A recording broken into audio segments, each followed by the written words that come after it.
ಬೆಂಗಳೂರಿನ ನೆಲಮಂಗಲದ ಚಂದನ್ ಕುಮಾರ್ ಎಂಬ ಟೆಕ್ಕಿಯನ್ನ ಕೆನಡಾದ ಟೊರೊಂಟೊದ ಶಾಪಿಂಗ್ ಸೆಂಟರ್ ಒಂದರ ಎದುರು ಗುಂಡಿಟ್ಟು ಹತ್ಯೆ ಮಾಡಲಾಗಿದೆ.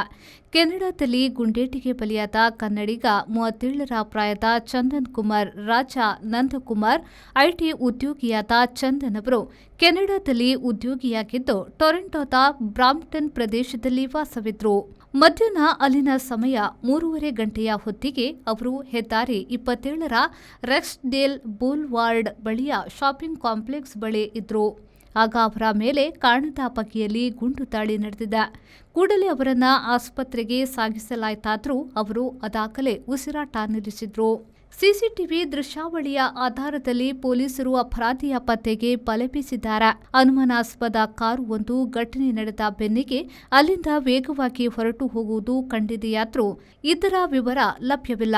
ನಿವೃತ್ತ ಶಿಕ್ಷಕ ನಂದಕುಮಾರ್ ಶೈಲಜಾ ದಂಪತಿಯ ಮಗನಾದ ಚಂದನ್ ಕೆನಡಾದಲ್ಲಿ ಉದ್ಯೋಗದಲ್ಲಿದ್ರು. ಏಪ್ರಿಲ್ನಲ್ಲಿ ಬಂದಾಗ ಮದುವೆ ಮಾಡಲು ಹೆತ್ತವರು ಹೆಣ್ಣು ಹುಡುಕ್ತಿದ್ರು. ಆದರೆ ಒಬ್ಬನೇ ಮಗ ಇಲ್ಲವಾಗಿದ್ದಾನೆ.